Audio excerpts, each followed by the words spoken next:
Mira, en la vida,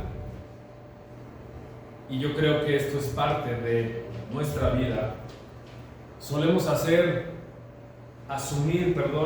compromisos de todo tipo. Algunos compromisos pues son ligeros y temporales, ¿no? Como quizás afiliarnos a un club, jugar en algún equipo, sea cualquier deporte que sea, ¿verdad? Y a veces, como esos compromisos son ligeros, pues a la primera de cambio simplemente los dejamos, ¿verdad? A veces ni siquiera sin avisar a los demás, ¿no? Pero otros compromisos que asumimos son un poco más exigentes, como por ejemplo, si pides un préstamo, pues tienes que pagarlo, ¿verdad?, hasta el final. Y ya que ha sido pagado, pues puedes librarte de ese compromiso. O por ejemplo, cuando somos padres y criamos a nuestros hijos pequeños, es un gran compromiso en realidad, ¿no? Y no va a terminar jamás, ¿no?, aunque ellos hayan crecido. Pero hay otra clase de compromisos que por su propia naturaleza son para toda la vida. Por ejemplo, el matrimonio es para toda la vida. No es como hoy se comparte, ¿verdad? Si nos llevamos bien y después quién sabe. Ese es un gran compromiso. O por ejemplo, ser ciudadano en algún país, ¿no? Por ejemplo, nosotros somos ciudadanos de México. Eso no va a cambiar, ¿verdad? Aunque queramos también ser ciudadanos de algún otro lugar. Pero la fe cristiana pertenece a esos compromisos que son vitales y que nos definen. Pero, ¿qué cuando las cosas se van complicando? ¿Qué cuando las amenazas llegan a nuestra vida? Yo creo que surge en nosotros la pregunta: ¿cómo es que me metí en esto? ¿No? ¿Te has preguntado eso alguna vez? ¿Cómo es que estoy en esto? ¿Vale la pena seguir siendo fiel? Y sabes, David probablemente se hizo esta pregunta. Y en el Salmo que hemos leído nos muestra la respuesta. En Dios, a pesar de las circunstancias, hay plenitud de gozo, ahora y siempre. Y no es que David tuviera un optimismo ingenuo, sino que lo que él asegura es una certeza de lo que él mismo ha cultivado mediante la oración, y lo veremos en un momento más, pero también mediante la comunión y la confianza en el Señor.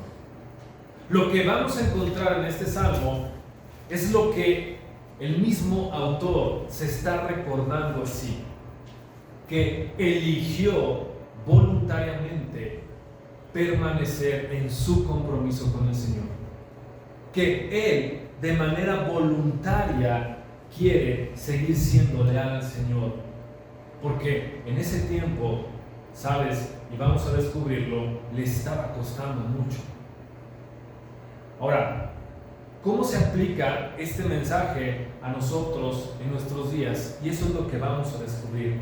Pero antes de ir a la palabra del Señor, vayamos al Señor de la palabra. Una breve oración. Padre, ayúdanos, Señor, ilumina nuestro entendimiento, porque seguramente el mensaje que tienes para nosotros es oportuno. Aplícalo, Señor, a nuestra vida, hoy, a nuestra circunstancia, pero principalmente, Señor, a la luz del Evangelio. Te lo pedimos en el nombre de nuestro Redentor y Roca. Amén. Muy bien, regresa entonces a ese salmo que leímos. Si está ahí en tu Biblia, o puede estar en el boletín. Y en el boletín no está el título, pero si tú vas a tu Biblia, en todas las versiones vamos a encontrar que este salmo se titula Mictán de David. Y sabes, este título es algo que aún a pesar del tiempo y aún a pesar de los estudios que se han hecho, no han podido entender por qué se titula Mictán de David. Algunos dicen que Mictán es comúnmente entendido como algo que es dorado, ¿verdad? En el idioma original, el hebreo, Mictam era algo como dorado, es decir, tiene mucho valor, por ejemplo. Pero otros piensan que está relacionado con una palabra que significa cubrir. Y ya que los salmos, porque no es el único salmo que lleva por título Mictam, son varios salmos, y todos estos salmos que llevan por título Mictam fueron escritos en tiempos de peligro para los autores. Entonces algunos piensan que la idea de titularlo así es cubrir los labios en el sentido de guardar un secreto, como si este fuera un salmo secreto, ¿verdad? Que de alguna manera se está diciendo en secreto o en silencio en medio de los tiempos de crisis. Y esto es interesante porque vamos a ver cómo es que David lo desarrolla. Ahora, en el versículo 1 te das cuenta que otra vez David está enfrentando una amenaza. Y podemos pensar, ¿verdad?, pues en qué se metía David, porque no es el único salmo en el cual él está compartiendo que está en medio de una amenaza seria. Y otra vez, probablemente esa amenaza era la muerte. Pero ahora, y quiero que notes la diferencia de otros salmos que hemos estudiado, en lugar de que David retroceda, él se recuerda a sí mismo por qué vale la pena permanecer firme y leal en el Señor. Y lo hace con una oración, lo hace con un testimonio de comunión y con una firme confianza.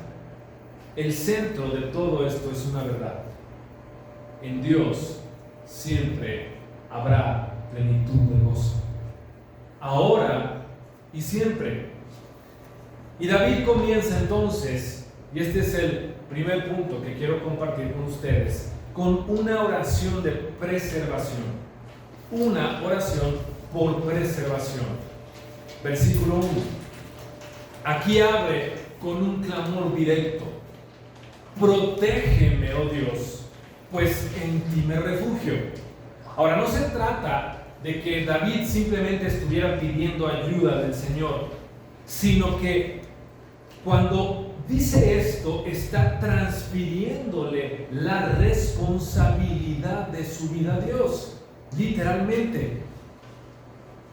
Mira, a diferencia de otros salmos, como dije, que hemos leído de David, este no es un salmo de queja o de desesperación, como pudiéramos pensar, sino más bien es un recordatorio de quién es la única fuente de protección que existe para él.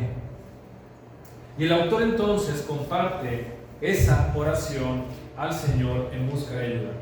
Pero fíjate lo que dice: protégeme, presérvame, en ti me refugio. ¿Qué es lo que está haciendo David? Lo que está haciendo es echar la responsabilidad de su propia preservación y supervivencia a Dios. Es un llamado para nosotros como creyentes también, porque ¿cuántas veces solemos poner nuestra confianza y seguridad en nosotros mismos o en las manos de otros? Pero nos damos cuenta que esa es una tarea demasiado grande. ¿Por qué? Porque podemos hacer ciertas cosas, ciertamente, para preservar nuestras vidas y quizás hasta prolongarlas, pero yo creo que hemos aprendido en el camino también que esta es una frágil existencia. Y no podemos soportar la carga de la autopreservación. Y es lo que David reconoce también aquí en la introducción. En medio de esa aflicción que le estaba sobreviniendo, él dice: Señor, yo pongo mi confianza en ti, yo me refugio en ti. Y si pudiéramos usar un lenguaje, ¿verdad?, más actual o coloquial, lo que David está diciendo es: esto depende de ti, Señor. Yo no tengo el control. Es tu responsabilidad. Yo realmente te otorgo la responsabilidad completa de preservar mi vida. Y si se preserva o no, ya no está en las manos de David, sino en las manos del Señor. Sino en tus manos. Lo que está haciendo es reconocer su incapacidad frente a aquel que sí es capaz de preservar su vida.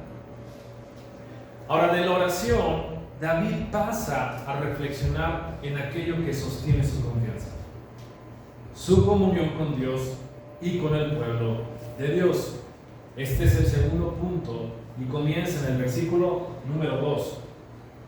Un testimonio de comunión. David ahora entonces afirma: tú eres mi Señor, no hay para mí bien fuera de ti. Es decir, él expresa en pocas palabras que toda la satisfacción que puede tener en su vida proviene de Dios. Este versículo 2, ¿verdad?, es una entrega absoluta de parte de David. Yo digo al Señor: tú eres mi Señor, no tengo nada bueno aparte de ti.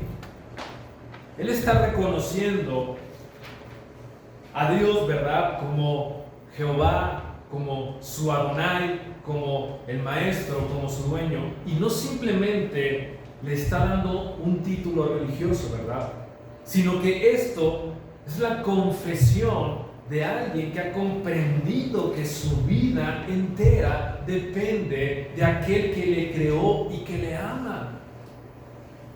David entendía algo que tú y yo necesitamos también recordar: todo lo bueno que tenemos proviene de Él, proviene de Dios, y fuera de Él no tenemos nada, no poseemos nada.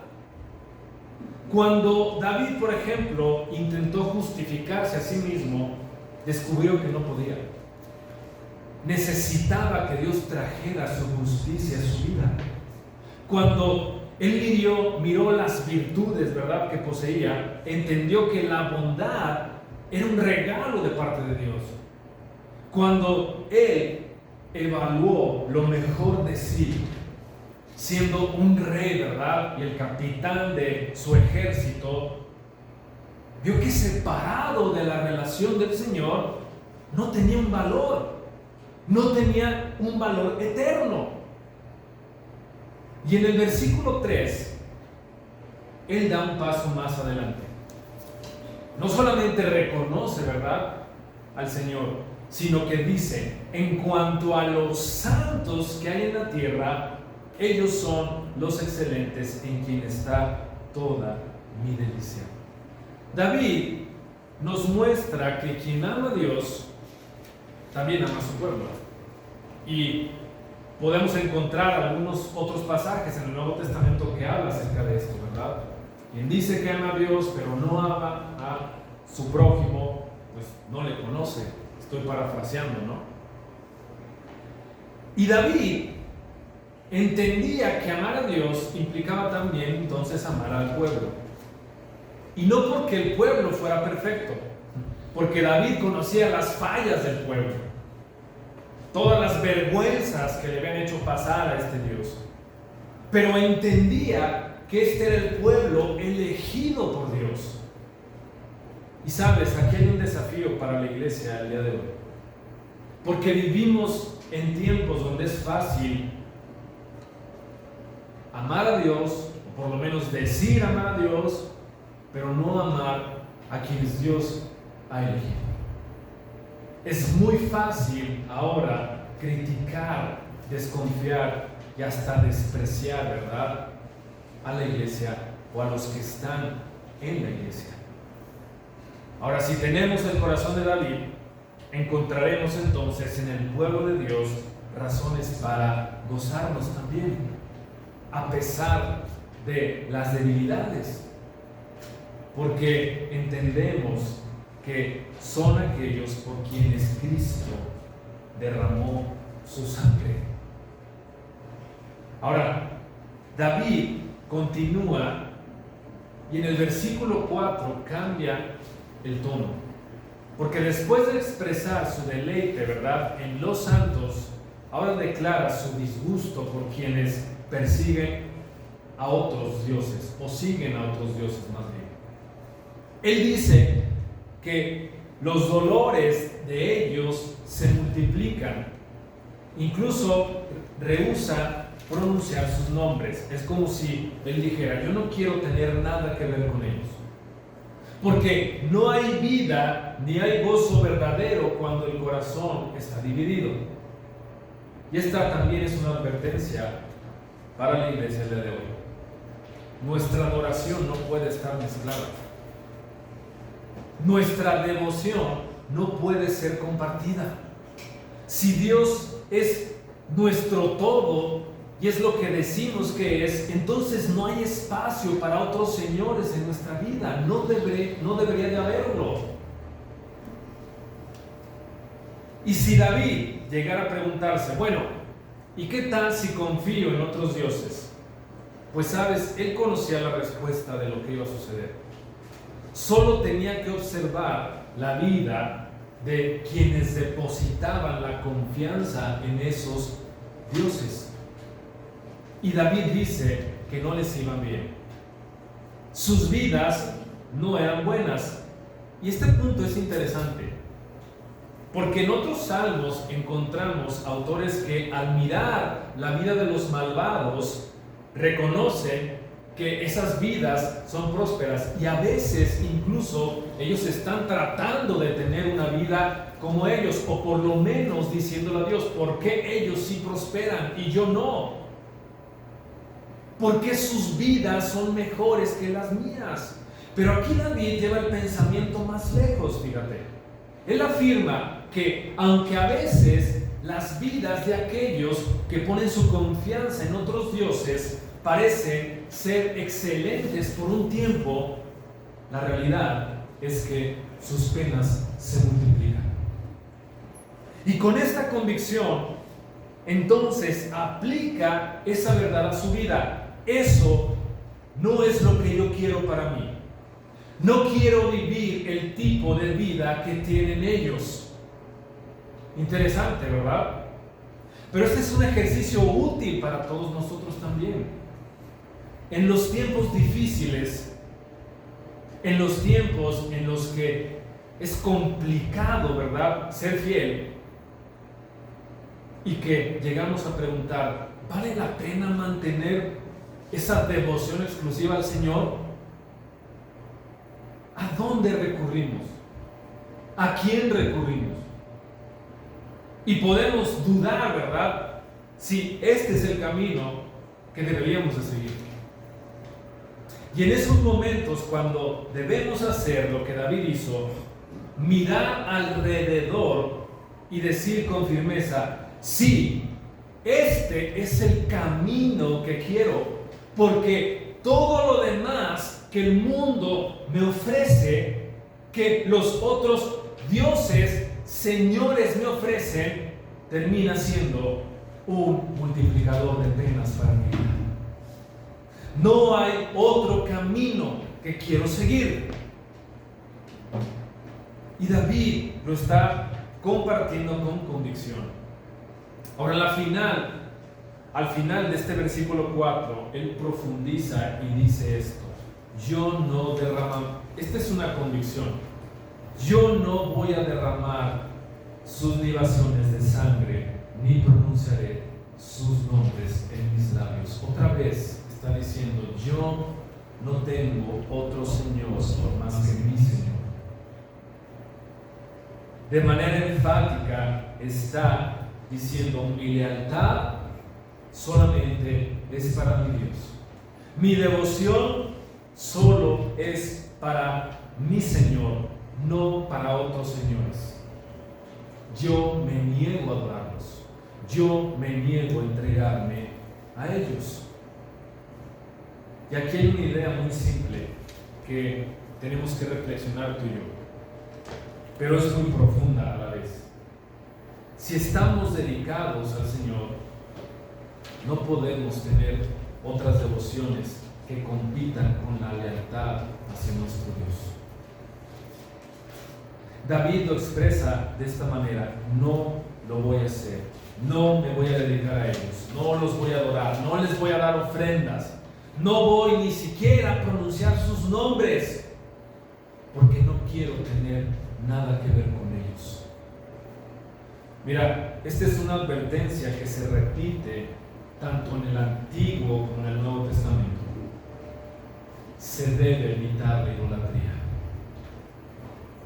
No se puede mezclar, ¿verdad?, como he dicho, la devoción al Señor con la devoción a otros señores. Y a veces esos señores, y no estoy hablando solamente de imágenes, estatuas, son los señores que se apoderan de nuestro corazón y que le quitan el lugar que Dios debe de tener. Esto es un reto, ¿verdad? Porque hemos visto que el corazón del hombre siempre produce ídolos. De hecho, Juan Calvino afirmaba que el corazón del hombre es una máquina de hacer ídolos. Y le entrega su lealtad a esos ídolos. Puede ser dinero, puede ser trabajo, puede ser incluso la familia. A veces, sabes, esos ídolos no son cosas malas, pero se convierten en aquello que nos hace tropezar cuando les damos un lugar superior del que debe de tener Dios. Por tanto, entonces el mensaje es oportuno. David decía que él va a permanecer siempre en guardia y no se iba a dejar arrastrar. Y esto es para nosotros. Cada vez que algo busque nuestra lealtad fuera de Dios, tendríamos que preguntarnos: ¿esto realmente concuerda con la fe que yo he profesado? ¿Es algo en lo que como creyente debería involucrarme o promover? El compromiso que tenemos es volver una y otra vez a las Escrituras para evaluar todas las cosas, evitando mezclar nuestra fe con aquello que es incompatible con el Evangelio. Y David lo comprendía.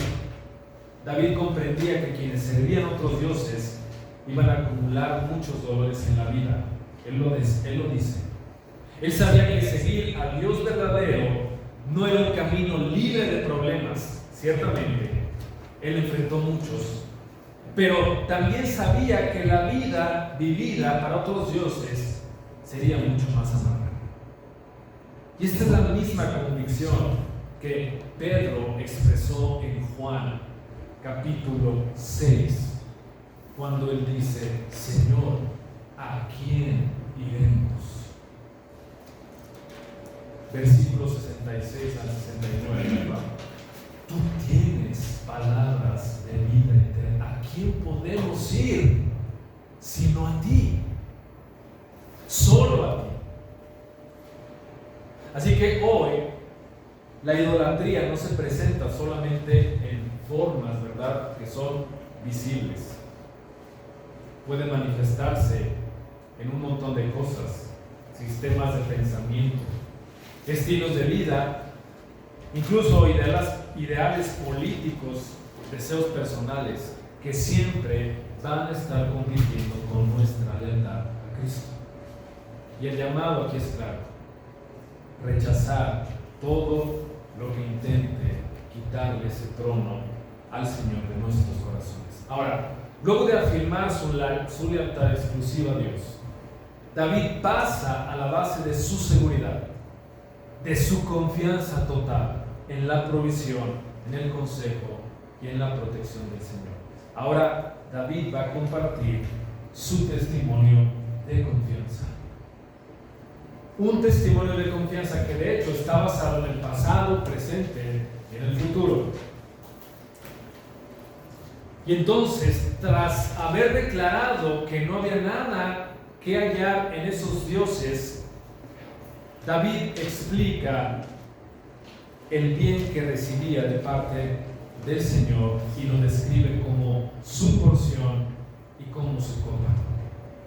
Y este lenguaje que usa David evoca la repartición de la tierra prometida.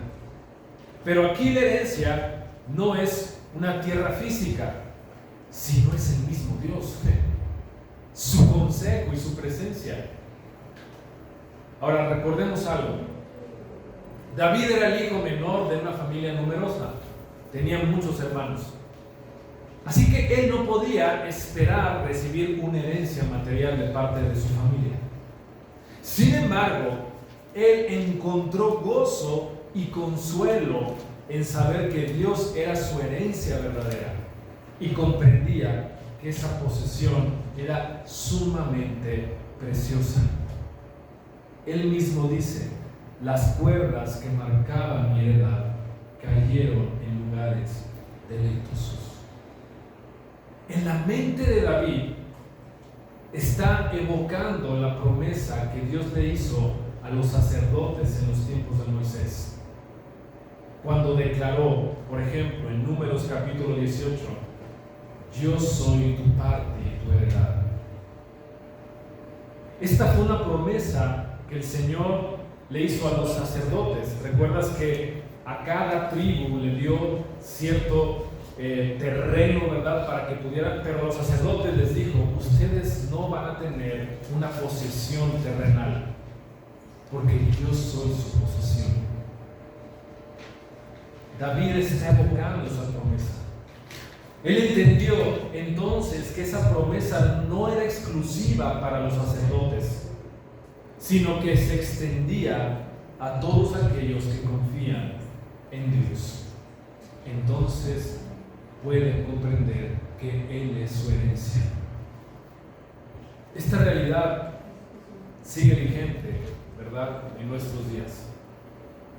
Cada hombre, mujer que descanse y confíe en el Señor posee esa misma herencia espiritual. Así como los sacerdotes no recibieron tierras ni bienes inmuebles, ellos podían gozarse plenamente en el Señor. Ahora, luego David señala que Dios sustenta su suerte, y eso describe la seguridad que tenía en que Dios iba a conservar y proveer todo aquello que él necesitaba. En todo momento seguiría sustentando.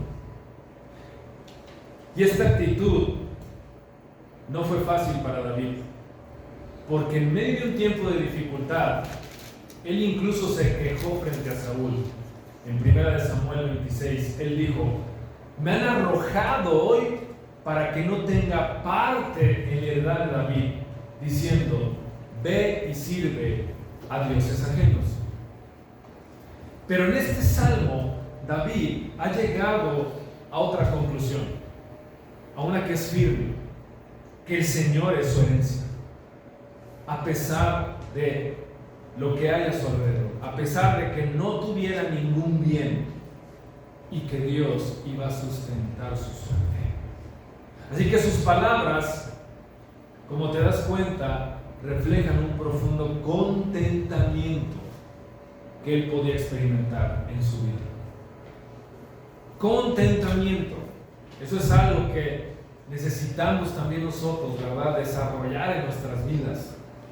Que a pesar de cualquier circunstancia adversa, podemos estar satisfechos con lo que Dios nos ha dado. ¿Y qué nos ha dado? Todo. Y David lo va a expresar en el versículo 7. Él dice: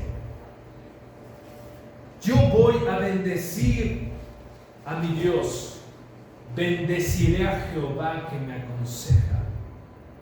Aquí está hablando del contentamiento en su vida, porque cuando él necesitaba dirección, la buscaba, Dios se la daba. Por eso es que lo alaba con gratitud. Y luego señala que incluso, fíjate bien, durante la noche, mientras él estaba durmiendo, su corazón se mantenía en actividad porque era instruido por Dios.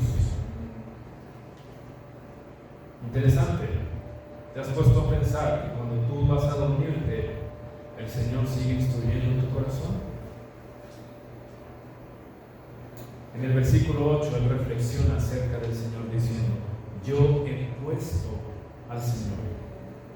Y es interesante también notar que a lo largo de este salmo, David está enfatizando su propia elección voluntaria del Señor. Y esto contrasta con otros pasajes donde se destaca la elección que Dios hace de su pueblo. Pero aquí David declara con convicción esto: he puesto al Señor delante de mí. Es decir, él ha tomado la decisión consciente de mantenerlo siempre presente, porque está a su derecha y por eso no será sacudido. Ahora, esta idea también resalta, porque David está afirmando que el Señor está a su derecha. Ahora, aquí hay algo importante. La derecha era una posición de honor y fortaleza en aquellos tiempos. Pero generalmente el hombre es el ayudante, el que puede estar a la derecha de Dios. Pero David aquí se atreve a decir que el Señor ocupa ese lugar de privilegio junto a él. Ahora, quiero que recordemos algo. Durante la creación, Dios dijo, cuando creó a Adán: yo haré una ayuda adecuada para él, indicando que el hombre necesitaba una ayuda. Pero en el Antiguo Testamento, quien comúnmente se le llama el ayudador, no es la mujer que Dios creó para Adán, sino el mismo Señor. Por eso es que Dios se humilla y se convierte en el ayudante de David y de todos los creyentes. En Isaías 41, versículo 13, por ejemplo, leemos esto: porque yo soy el Señor tu Dios, que sostiene tu diestra, que te dice: no temas, yo te ayudaré. Y David aquí está diciendo: yo he puesto al Señor delante de mí y el Señor tiene mi mano derecha. Así que declara con confianza: Él está a mi derecha y por eso yo no voy a ser sacudido. David entendía que ninguna amenaza podía desestabilizarlo. Y conforme avanzamos en este salmo, nos vamos a dar cuenta que la amenaza real era la muerte. No era una amenaza menor, sino la muerte prematura. Sin embargo, él dice: el Señor está a mi derecha, Él es mi ayudador, así que no voy a ser sacudido, no voy a caer en la tumba de manera prematura. Y esa misma sensación de alivio que experimentó David al saber que el Señor estaba a su diestra es la que aún hoy tú y yo experimentamos. Cada vez que Dios nos libra de una muerte prematura, y yo no sé si tú lo has experimentado, yo sí, o de algún peligro inminente, al final podemos decir que cerca estuvo. Pero Dios me rescató. Dios me libró de esto. Por eso la reacción de David es de regocijo, y como consecuencia quiero que te des cuenta, él expresa que puede estar firme. Ahora, después de declarar esa convicción que el Señor es su herencia, su protector, David se acerca al clímax del mensaje. Ya no solo habla de su confianza personal y de la seguridad que encuentra en Dios, sino que ahora va a compartir cómo esta relación íntima y constante le da una vida plena y gozo eterno. En los versículos 9 al 11, el salmista nos invita a contemplar la bendición de habitar en la presencia de Dios, la certeza de no ser abandonado a la muerte y una alegría indescriptible que brota de vivir confiado en Él. Esta, entonces, y es el último punto, es una declaración de gozo que David hace. Por tanto, mi corazón se alegra y mi alma se regocija. También mi carne morará segura. Aquí él destaca que no solamente su alma va a descansar segura, sino también su cuerpo. ¿Por qué? Porque no va a ser abandonado en el Seol. El Seol en el Antiguo Testamento era el lugar de la muerte. Era la tumba a donde iban los difuntos. Y aunque el concepto es algo vago, lo que David quiere decir es que Dios no iba a permitir que su alma se quedara atrapada en ese lugar. Ni que él dice, su santo, y aquí se refiere a su cuerpo, vea corrupción o se descomponga. Y con esta declaración, él está expresando entonces la confianza de que Dios no lo iba a entregar a la muerte todavía.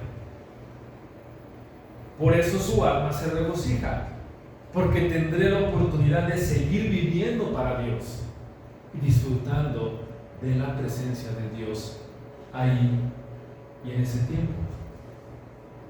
El versículo 11 dice, me darás a conocer la senda de la vida, en tu presencia, fíjate bien, hay plenitud de gozo, en tu diestra hay deleites para siempre. ¿Y qué significa esto que David está diciendo? Pues que gracias a la intervención de Dios no iba a morir todavía. Y aquí volvemos al versículo 1. Fíjate bien, porque él le pide al Señor que lo guarde, porque él era su refugio. La respuesta es que Dios lo protegió. Y David pudo decir que tenía la oportunidad de disfrutar de la vida en la tierra de los vivientes sin descender aún al Seol, sin experimentar la corrupción de su cuerpo. Y luego él dice, el consejo del Señor y los caminos, a lo que se refiere aquí son precisamente los caminos de la vida. En esos caminos hay placer y hay plenitud de gozo.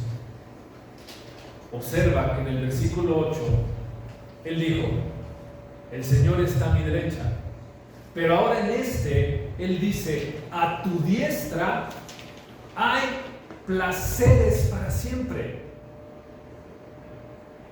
El mensaje que David entrega es claro.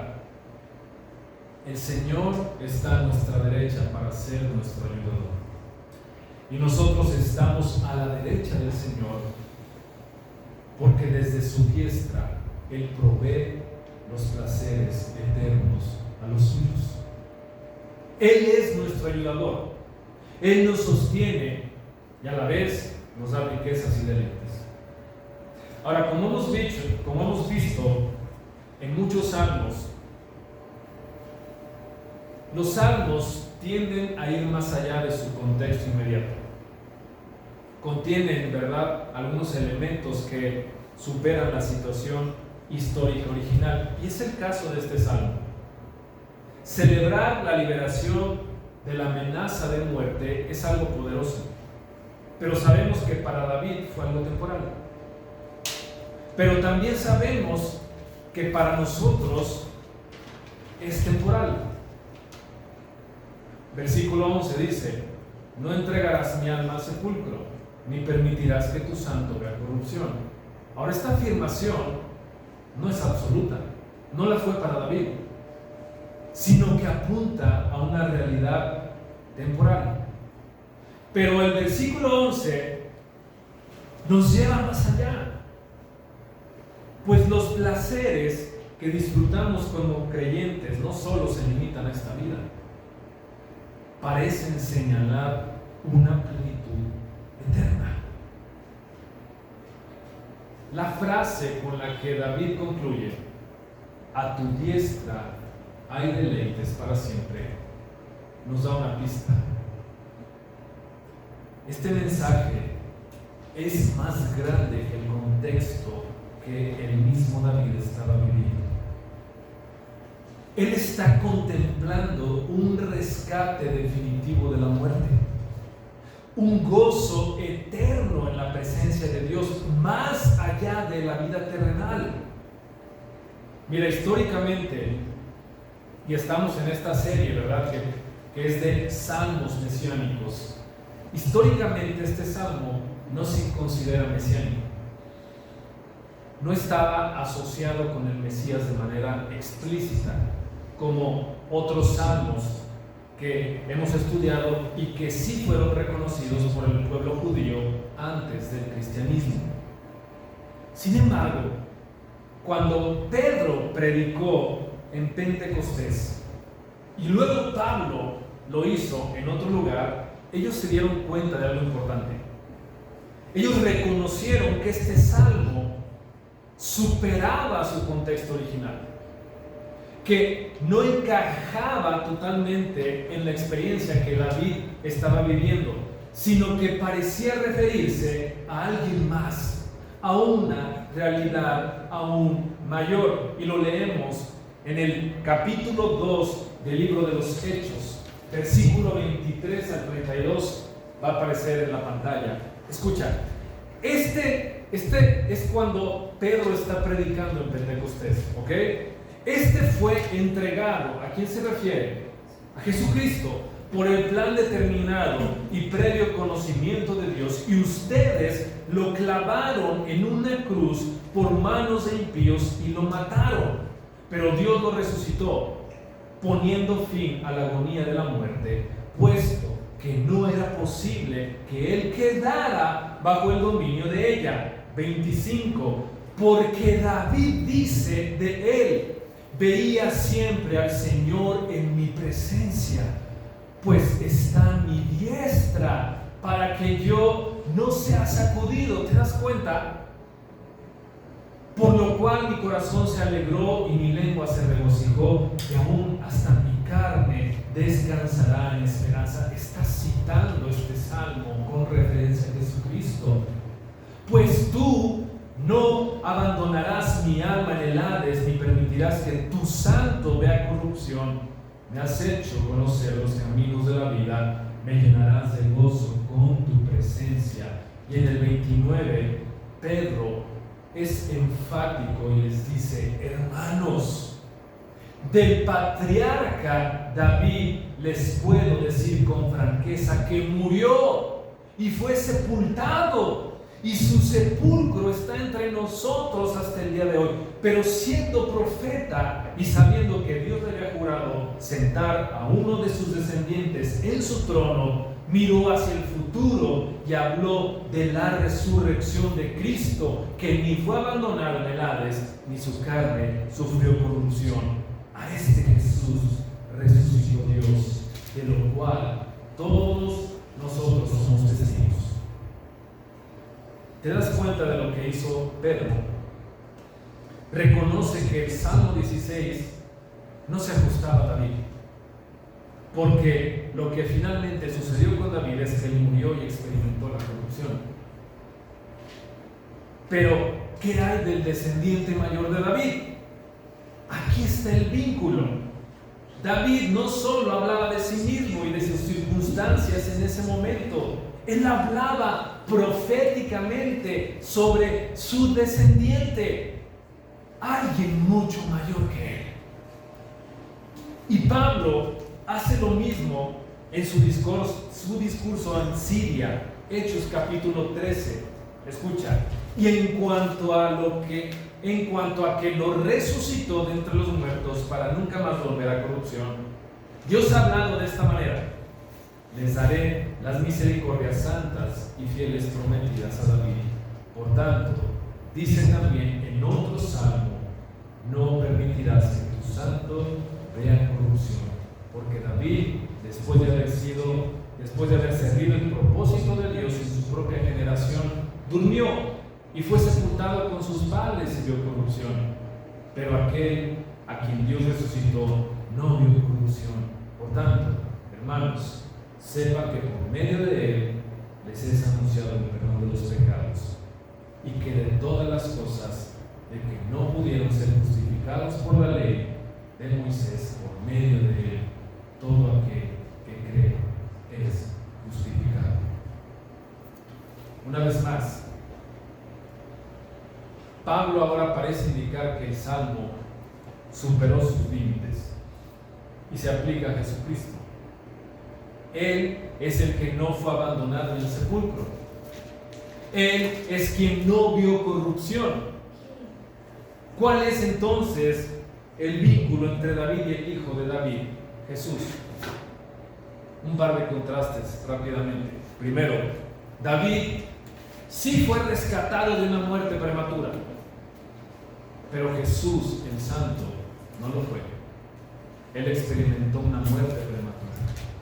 Y segundo, el argumento de Pedro y Pablo es este: David fue sepultado en su tiempo y vio la corrupción. Pero Jesús, aunque fue sepultado, su cuerpo no sufrió corrupción, porque Dios lo levantó de entre los muertos al tercer día. Ahora podemos preguntarnos: ¿y esto qué a nosotros?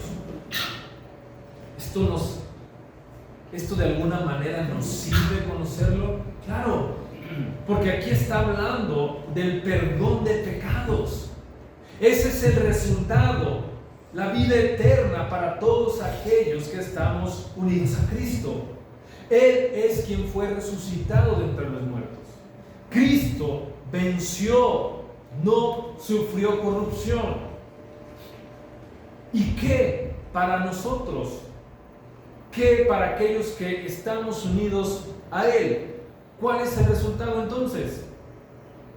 Nuevamente, el resultado es perdón de pecados, vida eterna para todos quienes estamos unidos a Él. Cristo venció. Cristo es mucho mayor que David. Y Pablo después dice que lo mortal, ¿verdad?, para aquellos que creen, debe revestirse de inmortalidad. Lo corruptible, revestirse de incorruptibilidad. ¿Y cómo es eso cierto? Porque hay uno a quien Dios resucitó del suelo, de la tumba, y no vio la corrupción. ¿Y qué significa para nosotros la resurrección? Como hemos visto antes, la tumba no tiene la última palabra. Significa que la tumba no nos va a vencer, porque Cristo ya venció. Así que en esta vida, ¿qué es lo que tú y yo podemos hacer cada vez que tenemos un sobresalto en nuestra vida? Cada vez que somos librados, ¿verdad?, de los peligros y los riesgos. Cada vez que nos recuperamos de una enfermedad que quizás no tendríamos por qué haberlo hecho. Cada vez que reconocemos lo frágiles que son nuestras vidas y lo cerca que hemos estado de la muerte. ¿Qué podemos hacer? Podemos reconocer que por su gracia el Señor no nos ha dejado todavía descender a la tumba y alabarle, porque no nos ha dejado, ¿verdad?, ir a ese lugar y regocijarnos con David de que nos ha rescatado, y constantemente lo ha hecho. Dios ha preservado nuestras vidas hasta este momento, pero a la vez reconocemos que esos rescates temporales, ¿verdad?, nos llenan de gozo, pero que un día habrá algo de lo cual no vamos a ser rescatados, y que nuestros días van a terminar, y que sí vamos a descender a la tumba, y que nuestros cuerpos se van a descomponer, Pero ¿sabes qué? Podemos regocijarnos porque nuestros cuerpos van a ser rescatados el último día. Y esto debe de darnos gozo, no solo porque nos ha librado temporalmente, sino también porque nos librará de ese sobresalto final, del cual también vamos a escapar. Así que eso puede llenar nuestras vidas ahora de felicidad plena y hermosa. Así que, ¿por qué no leemos una vez más los versículos 9 al 11? A la luz de lo que Cristo hizo y logró por nosotros. Porque tú y yo tenemos aún más razones para expresar nuestra alegría que las del propio David pudo comprender. Por tanto, mi corazón se alegra y mi alma se regocija. También mi carne morará segura, porque tú no abandonarás mi alma en el Seol. Permitirás que tu santo sufra corrupción. Me darás a conocer la senda de la vida. En tu presencia hay plenitud de gozo. En tu diestra deleites